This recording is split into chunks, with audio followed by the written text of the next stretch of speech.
Bonjour frères et sœurs et bon dimanche à vous. J'espère que vous avez passé un agréable week-end. Le thème que nous allons développer ce matin est intitulé Le mystère divin du vrai et du faux mariage. Le mystère divin du vrai et du faux mariage. Définissons rapidement le mariage ce dimanche sur deux plans, sur le plan physique et sur le plan spirituel. Et il faudrait qu'on sache à chaque fois que le spirituel domine sur toi en fait. Alors, sur le plan physique, c'est l'union conjugale entre un homme et une femme à durée illimitée, reconnue et encadrée par une institution juridique ou religieuse. Voilà. Sur le plan spirituel, le mariage est une institution divine émanant exclusivement du Seigneur. Je répète, émanant exclusivement de Dieu. Institution divine ici veut dire encadrée par Dieu, tamponnée par Dieu. Ayant reçu le OK de Dieu, éclairé par Dieu. Tout mariage qui ne dépend point de Dieu depuis la fondation est faux. Qu'importe le nombre de millions qu'on met pour célébrer le mariage, qu'importe le nombre d'archibishops, de monseigneurs, de papes évangéliques et tout ça, qui sont venus bénir le mariage, comme vous aimez tant, bénir. Ce mariage est voué à l'échec. Pourquoi? Parce que la différence avec tout ce que vous faites sur la terre, le mariage est sacré en fait. Il n'est pas sacré parce que c'est un homme qui va venir le bénir. Aucun homme ne peut bénir ce que Dieu a déjà béni. Aucun homme ne peut bénir ce que Dieu a déjà béni. Personne ne peut le faire. C'est juste des effets placebo qui font en sorte que les gens sont toujours dans l'ignorance en fait. Ça veut dire que les effets placebo, c'est quoi? C'est par exemple que quelqu'un qui est né de nouveau, quelqu'un qui a une église spirituelle en lui, la véritable église en lui, va encore chercher des églises bâtiments pour aller se marier là-bas. Et ayant pour promesse que Dieu va bénir son mariage au travers d'un homme, au travers d'un pasteur, au travers d'un prophète, etc. Tous vos titres-là que vous avez là. Mais sauf que tout cela n'est pas biblique, tout cela n'est même pas divin, ça n'existe nulle part. Mais c'est les effets placebo qui font ça. Que les gens croient à tout et n'importe quoi sans vérifier. Dès qu'on dit je prophétise pour toi, tu vas te marier dans 2 semaines, tout le monde dit amen. Mais sauf que ça n'a aucun principe actif. On dit amen à tout. Amen veut dire qu'il en soit ainsi. C'est ça les effets placebo. Les effets placebo, c'est que les gens disent des choses qui ne sont pas pratiques. Mais ils disent amen.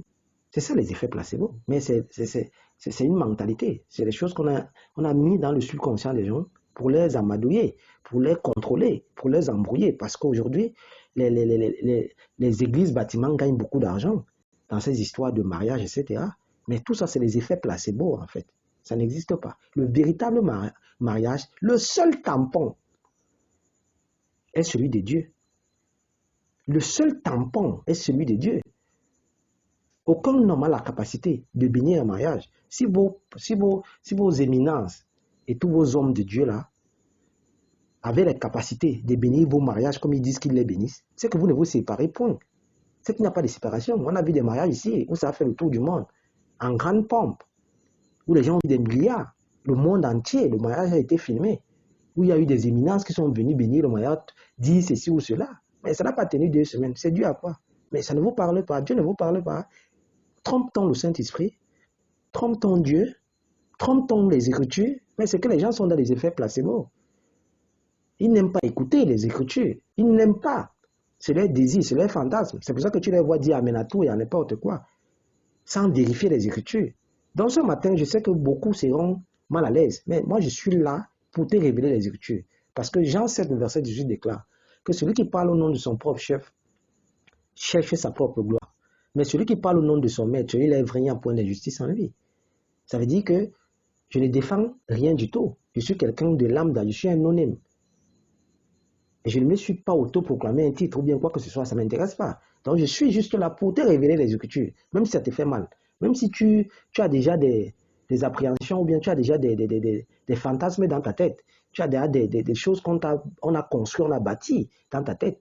Et celui-là qui vient te désarmer tout ça, celui-là qui vient te dire non, voici la bonne voie, ce n'est pas facile de l'aimer parce qu'il t'arrache un beefsteak de la bouche. Mais moi, je suis là pour te révéler les Écritures, pour te dire que comment font les païens. Sauf que la plupart du temps, les païens font de très grands mariages. Grands, pas grands dans le luxe, mais grands parce que ces mariages subsistent. Ces mariages durent. Pourquoi? Ça doit interpeller tout le monde. Mais ils ne vont pas dans vos églises, bâtiments là. Ça veut dire qu'il y a un véritable problème. Ça veut dire qu'en fait, le mariage est une institution divine. Rien que le Seigneur peut bénir un mariage. Et il ne faut pas oublier ici qu'il pleut sur tous les toits. Oui, ça veut dire que ce n'est pas parce qu'il est un païen que Dieu ne le bénit pas. Il ne faut pas confondre ces choses. C'est pour cette raison que vous voyez, leurs mariages sont réussis. Pourquoi? Parce qu'il y a des principes à respecter. Le premier principe que nous allons voir ce matin, il se trouve dans le Proverbe 18, le verset 22, qui déclare: celui qui trouve une femme trouve le bonheur. C'est une grâce qu'il obtient de l'Éternel. Grâce ici renvoie à la bénédiction. Pourquoi? Simplement parce que ce n'est pas acquis ou donné de trouver la véritable femme de sa vie ou son véritable mari. Et seul Dieu vous conduit et vous unit spirituellement et non un être humain. C'est ça la vérité. Et non un être humain. C'est ça les mystères. C'est ça que les gens ne comprennent pas. C'est ça les mystères. Matthieu 10, le verset 4 à 6 déclare, c'est Yoshua Mashiach qui parle: au commencement, le Créateur les fit hommes et femmes. Que personne ne sépare ce que Dieu a uni. C'est très important. C'est hyper important ce verset. Que personne ne sépare ce que Dieu a uni. Ça veut dire que ce n'est pas un homme qui t'unit avec une femme ou bien avec un homme. Non, c'est la grâce que le Seigneur t'accorde pour que tu trouves ta véritable femme. Et dès que tu l'as trouvée, que vous soyez même marié légalement ou pas, si ce mariage est déjà tamponné par Dieu, personne ne pourra le séparer. Parce que marié ici, c'est quoi? Marié, ça allait à la mairie. C'est ça le mariage en fait. C'est un acte d'état civil. Et cet acte est normal. Pourquoi? Parce qu'il justifie beaucoup de choses. C'est cet acte qui est même primordial pour les humains. Parce que lorsque le mariage est déjà divin en lui-même, il faut un acte qui prouve que celle-ci est mienne. Ou bien celui-ci est mien. Et il faut quoi? Il faut légaliser cela par un maire. Donc cela est normal. Pour éviter l'amalgame, pour éviter des problèmes en cas de force majeure. C'est ça le véritable problème. Mais combien comprennent cela? C'est pour cette raison que la plupart des païens, leurs mariages sont réussis. Il faut dire la vérité. Parce que quand on dit païen, ça veut dire que c'est quelqu'un qui ne croit pas en Dieu. Mais en fait, ça ne veut rien dire. Parce qu'il pleut sur tous les toits. Mais c'est des messages que les gens ne veulent pas écouter. Les gens n'aiment pas cela. Ils aiment le pipeau, ils aiment le folklore, ils aiment les choses qui les arrangent. Les messages vont leur dire non, allez vous marier. Vous vous aimez, non? Le mot de passe est oui. Sauf que tu peux aimer aujourd'hui et ne pas aimer demain. C'est pour cette raison qu'il faut faire attention avec cette histoire de mariage. Et comprendre que le mariage ne dépend que de Dieu. Ne dépend que du tampon de Dieu. Est-ce que cet homme est véritablement mon mari? Est-ce que cet homme est véritablement ma femme? Et pour cela, c'est là où doit intervenir un homme de Dieu. Parce qu'un véritable homme de Dieu, c'est quelqu'un qui a la révélation. Le rôle d'un homme de Dieu, c'est avoir d'abord la révélation. Le rôle d'un homme de Dieu, c'est de guider les enfants de Dieu. C'est d'orienter les enfants de Dieu. Mais comment les gens célèbrent dans des mariages qui vont se casser dans 4-6 mois?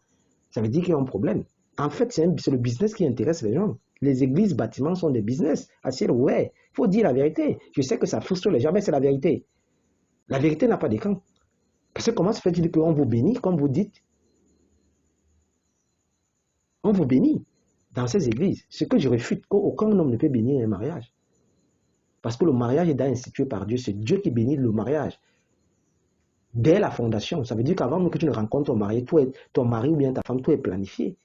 Il peut avoir de l'obscurité. Ça veut dire que le diable peut manipuler et créer de l'obscurité autour de vous. C'est pour cette raison que là, l'aide d'un véritable homme de Dieu est nécessaire. C'est comme une maison qui est très belle.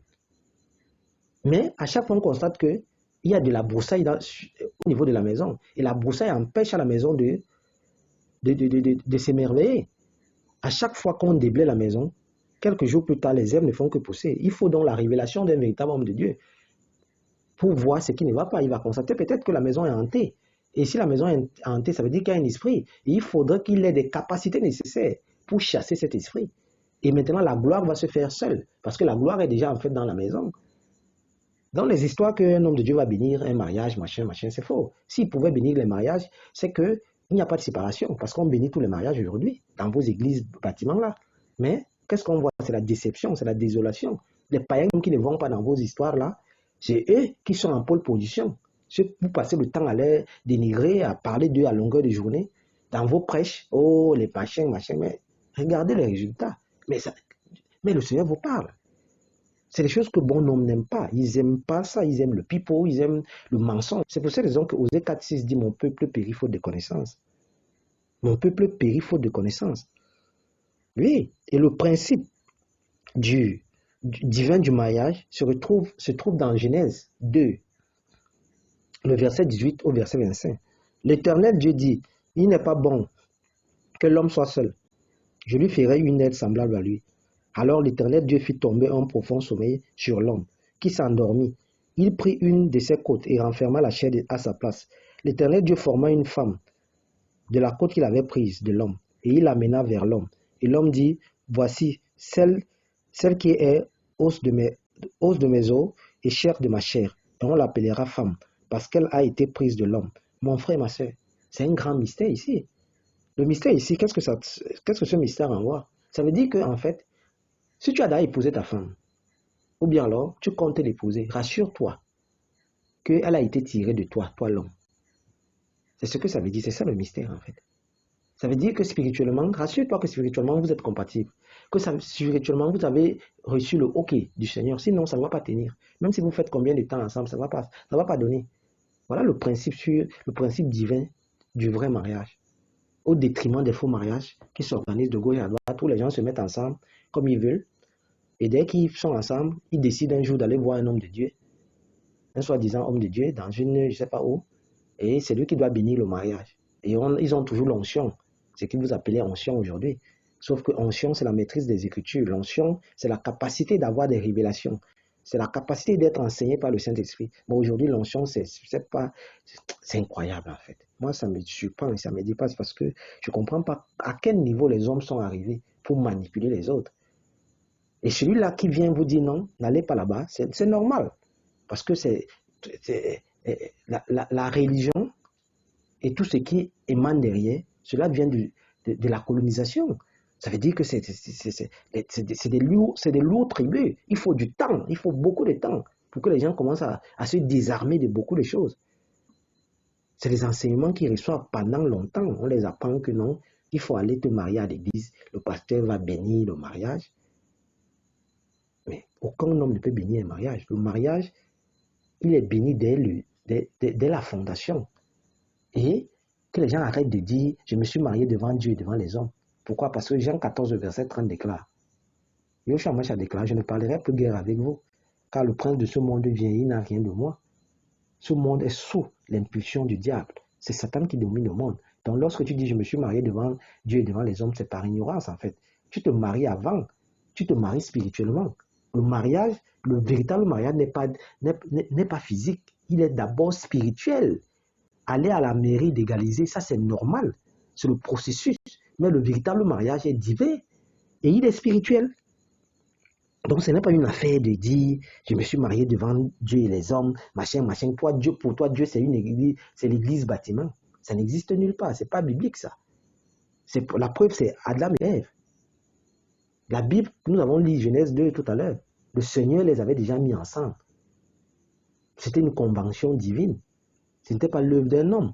Ce n'était pas la volonté d'un homme. C'était la volonté de Dieu. Et dès que Dieu a déjà mis le OK sur quoi que ce soit, aucun homme ne peut plus bénir ce que Dieu a béni. Peut-on bénir quelque chose deux fois? Un homme de surcroît peut bénir là où Dieu a posé son tampon. Mais soyons sérieux, soyons sages, soyons intelligents. Soyons intelligents, mes frères et sœurs. Soyons intelligents. Ils vont vous dire que le mariage soit honoré de tous. C'est le mot de passe. Honorer, ça veut dire que chacun doit gagner son partage. Et les familles, et les églises, même si après le mariage ne réussit pas. Voilà des interprétations que vous avez erronées aujourd'hui. Mais sauf que tout cela n'est pas biblique. Quand on dit honorer ici, c'est quoi? Honorer, ça veut dire que quoi? C'est des choses que les gens... Donc, c'est incroyable. Honorer, ça veut dire quoi? Ça veut dire que le mariage doit avoir une place de choix. Il y a des principes qu'il faut respecter. Mais aujourd'hui, ce n'est pas ce que nous voyons. Les gens confondent tout. C'est pour cette raison qu'il y a tant de divorces. Il y a tant de divorces. Il y a tant de divorces. Le rôle d'un véritable serviteur de Dieu, c'est quoi? C'est d'éclairer. C'est de révéler. Lorsqu'il y a un problème spirituel qui bloque une femme à ne pas se marier, qui bloque une femme à ne pas avoir un conjoint, ou bien à ne pas trouver son conjoint, ou bien à ne pas mettre en lumière la grâce que Dieu lui a donnée, parce qu'en fait, c'est la grâce que Dieu te donne. Le mariage, c'est une affaire de grâce. C'est ce que le proverbe 18, 22 déclare. Celui qui trouve une femme trouve le bonheur, c'est une grâce qu'il obtient de l'Éternel. Donc, au lieu de trop bavarder, au lieu de trop crier de gauche à droite, demande à Dieu la grâce. Au lieu d'aller dans les nuits de prière pour chercher, je ne sais pas, un mari ou une femme, demande plutôt à Dieu de te montrer, de te donner la capacité d'avoir la grâce. Si tu n'as pas cette grâce, c'est là où un homme de Dieu peut intervenir pour éclairer au travers de la prière, s'il a les dons spirituels qui vont avec. Et je sais ce que je dis, parce que je le dis par expérience. Je n'aime pas parler de moi.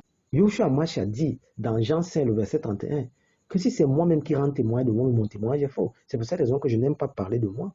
Mais en ce qui concerne le mariage, le Seigneur m'a fait voir beaucoup de choses.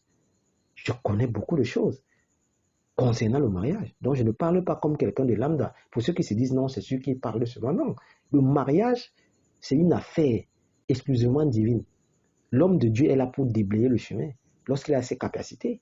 Après, ça ne dépend pas de lui. Donc, venir dire, on bénit. On ne peut pas bénir là où Dieu a déjà béni. Si le mariage n'est pas béni depuis les fondations, depuis le départ, ça ne sert à rien. Tout ce qu'on fait là, c'est le folklore. Tout ce qu'on fait là, c'est l'animation. Inutile. Ça va échouer. Ça va tomber dans l'eau.